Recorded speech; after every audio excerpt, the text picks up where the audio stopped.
Hey Spices! So a lot of you guys have asked me to make a recipe in the Instant Pot using chicken breast.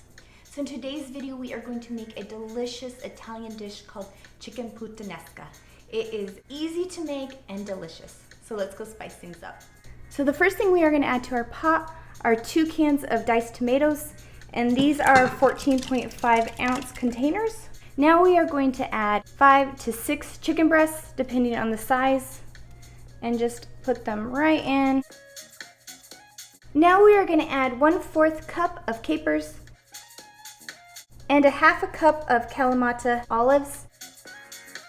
Next we are going to mince 4 garlic cloves and 1 tablespoon of dried oregano and a 1/2 teaspoon of red pepper flakes, some salt and pepper. Now we're going to put the lid on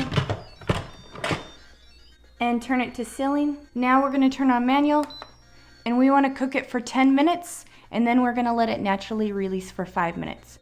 While you're waiting, you can go ahead and fold your laundry that you have been meaning to do. Or maybe later. Alright, it's been naturally releasing for 5 minutes. Time to release the valve. Time to open it up.